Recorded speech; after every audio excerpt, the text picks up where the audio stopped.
Hi, I'm Andrew Hubert from China Solved for ITV Asia. And I'm sitting here with an old friend, Eric Hauser. Hi Eric, how are you? Hello, I'm very good, Andrew. Thank you for having me. It's good to see you again. Eric heads up executive team events, and we're going to be talking today about how to maintain a motivated, incented, excited staff during times that may or may not be as strong as they were last year. I danced around that one a little bit. Eric, tell me a little bit about executive team events. Tell me a little bit about what you do, and then we'll dive in and start talking about motivating. Sure. Okay. Well, I guess the quick 30-second introduction is we basically head up corporate events for multinationals here in China. They can be anywhere from half-day team events to sometimes 4- and 5-day excursions that are quite exotic. Sometimes we can have groups as small as 7 or 8 people, and we've done as large as 400 and 500 people. Really? It's a big room. Okay. Let's turn our attention a little bit to sales teams. Okay. We can do that. And we're going to talk about motivating sales teams. Sure. Now, today is what? Today's September 21st? What's the date? It's the end of September. The 24th, yes. The 24th of September. It's been a tough time back in the U.S., where you and I both are from, and people are pretty nervous and a little bit downbeat, which for a sales team can be a critical problem.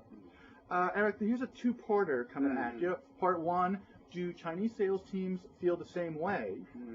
And part two, how do you motivate a Chinese sales team or China-based sales team when you don't have tons of money to throw around anymore? Yeah, excellent. I think the first, the easy answer to the first question is, right now, no. I don't think that Chinese sales teams or Chinese white-collar executives right now have an impression that a recession is looming upon them. They really don't, do they? They really don't. I think, and without getting too critical of some of the obvious factors for that, I think it's just that Chinese, although they do get an idea of what's going on in the U.S., I don't think they've put the pieces together yet in terms of realizing that this will have a serious effect on China. Maybe not in the next month or two, but I would say certainly within the next year. Okay. But now the second part of your question, how do you keep them motivated? Well, I've said for a long time that team building serves a critical purpose within an organization in terms of not just letting people go have a good time, because that's certainly one element of having a good time, but people here need to feel like they're attached to a family. I mean, as part of the Chinese culture that you and I both know, if your organization is not prepared to make their people feel like they're part of a family, then you're going to have you're going to put yourself much more at risk for people jumping ship when tough times come, or for them simply being that much more at risk of feeling gloomy or doomy or more nervous, or just more nervous in general. And so I think the key is that they've got to feel secure in the sense that they belong to an organization that values them as really like a member of their own family. Well, let me explore that a little bit.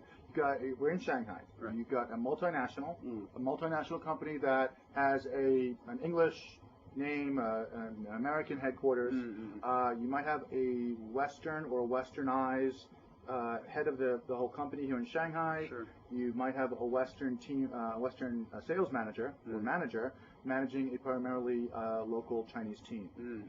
Is it possible in this structure, is it possible for that international manager to really build that family feeling here in China? Yeah, absolutely.